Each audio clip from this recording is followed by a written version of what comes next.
it happen. Cover your ears if you have to. The horn is pretty loud. I'll make it quick, but it's a pretty loud horn. You got a horn in 3, 2, 1.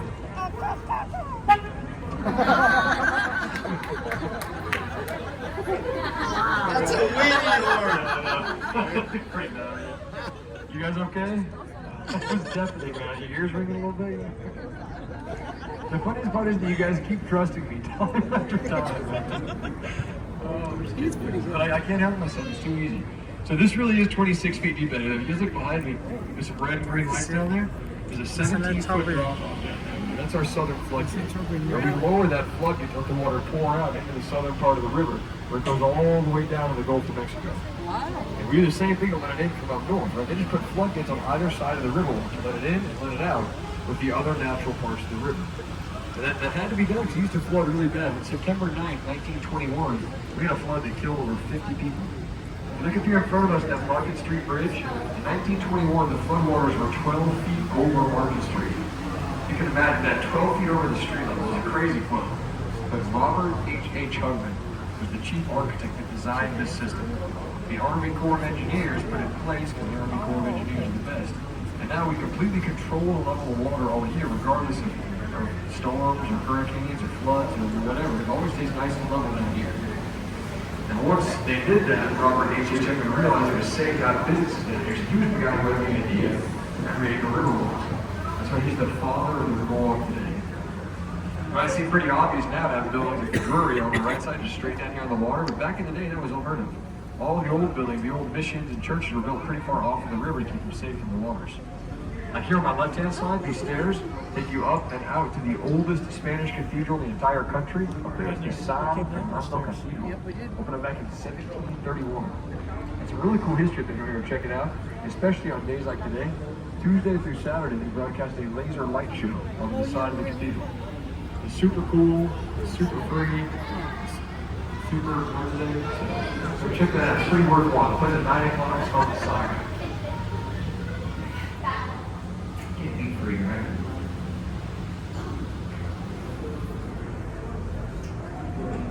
Over here on my right hand side, you have a little tiki bar.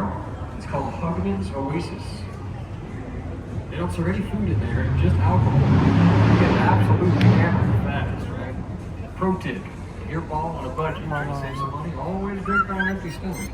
Alcohol's twice as effective that way.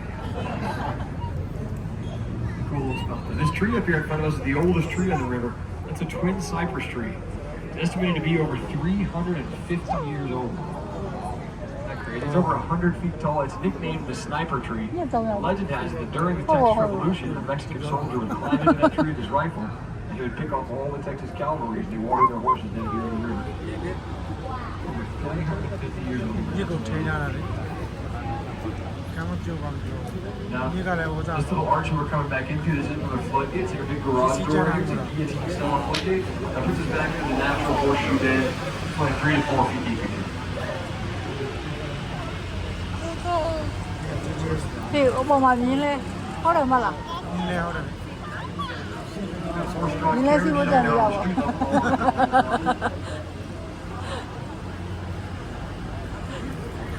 တ်တယ်လေစီးရမြင်းလဲကြတော့ On the right hand side is the Esquire Tavern. This is the oldest tavern on the river. The oldest freestanding bar in Texas.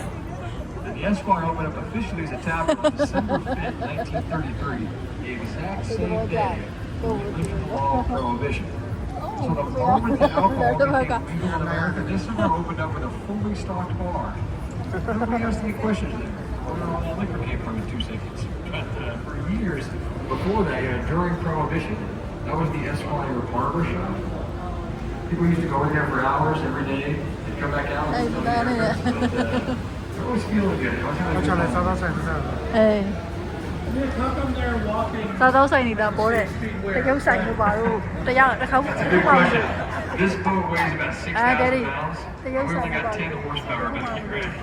10 horsepower is less horsepower than a toaster oven. I don't even know how we're moving at all right now. It's kind of a miracle we haven't hit these yet, but we don't go very fast. But we don't go fast to rub it in. Look at these guys on my right side. Look at them. They really wish they were on the boat. They're not, and you are. So just smile and wave and rub it in. man, it sure is great being on a boat. Even if it's slow, it's so much better than waiting in line. This boat is the best. Waiting in line, that's for poor people. နင်းလေးနဲ့ကြည့်မလားဘုံနဲ့ကြည့်မလားကားနဲ့ပတ်ကြည့်မလား This is another one of our technical games. It's the same thing. We have two different spots you can hop on a boat at the same 2.5 miles in between different starts. Up here in front of us, this little stone foot bridge is the famous Salina Bridge. You guys look at the Hollow Singer Salina Quintanilla from Corpus Christi. She got engaged up there on that bridge in real life in 1992. That's where Chris Pettis proposed Salina Quintanilla. This thing really got famous though because they came back out here in 1997 and they shot that scene for the movie Selena, starring the young Jennifer Lopez. We had J-Lo sitting right on top of this bridge, and that was her first big role in a movie. That was her breakout role. Jenny from the Block came out here and she parked her most valuable asset up there. 1997. Ever since then, it's been like sacred ground. If you know, beautiful.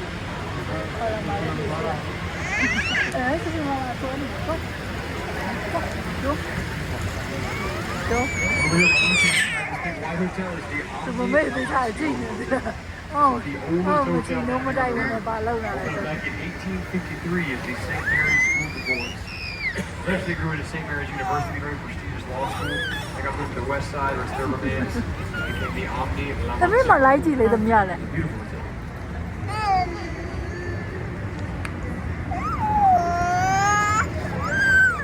As we come out for this bridge, a really cool building here on my left side. If you look on my left, these stairs on it. Right here. To the top left side of the building over here, straight to my left and up. And the building looks like it's paper thin up there. It looks like a big brick wall. Like a two-dimensional building. Isn't that wild? Yeah. Really getting architecture. Now, it's not actually paper thin. That's not science. That would be stupid. We're making these days. It looks just like it. It's the Nick's Hospital. That was San Antonio's very first full-service hospital, built back in 1930. It was the first hospital in Texas. They built a barn in the bottom floor. It was a really popular kind of hospital. You guys know Carol Burnett. Carol Burnett is from San Antonio. She was born right there in Texas. There's beautiful bars and restaurants all around out here. Like good food, drinks, live music. Especially on the weekends, that's always fun to do, Friday or Saturday. Harley Davidson store up there, the first thing you read. In front of us, this big white hotel is the Hyatt Regency. It's a really short hotel, and built like that after 2 years of shadow testing to make sure that once it was built, it'd be just the right height, that it wouldn't cast a shadow on the Alamo at sunset. The Alamo is a war memorial, a sign of respect, and a federal law. Cool. You want to go see the Alamo, that's the quickest and easiest shortcut to get to the Alamo from the river. Nice little atrium down there up on the floor with beer gardens and shops and art and waterfalls. The Alamo's a 5-minute walk straight through. If you're the one, You haven't gone to see the Alamo yet, you're wrong. Go see the Alamo. Very worthwhile. If you've been on a big history during like that, also three things you gotta do in San Antonio. You gotta see the Alamo, you gotta see the river, you gotta eat some Mexican food. You've already had Mexican food, you're going to Texas barbecue. Right, don't get pulled pork. Pulled pork is delicious, but there are other states that do better pulled pork in Texas. You do brisket. We're all about the brisket here, man. That's our jam. It is Texas brisket. I'm well aware, that's probably what most of you guys are here for. Most of you guys had no idea that you were getting on a historic narrated tour. You don't care about anything I have to say. You're just trying to tune in. All you really want to do is drink and party and eat, get some sick Facebook Live videos, some Snapchats, TikToks, MySpace profile pics. This is probably what you're going for right here. This is kind of like the heart of the Riverwalk. You got about 80% of all the bars and restaurants out here. We got any kind of food you can think of. We got it all. We got Texan food, Mexican food. That's pretty much it. We got good Texan food. We got fresh caught duck every day. And line up by the restaurant. You just point to the duck you want, they'll grab it, throw it in the grill. Roast papitos, aquí, boys, and roast some little ones. Very tender and juicy. This area is really where the Riverwalk started. That's why it's so popular now. After Robert H. Hugman put in that flood channel after he stopped the flooding in 1941, he put his office over here on the right-hand side, this cylinder-shaped building in the corner. It's got his name on the balcony, a little statue of him down there. He put his office there in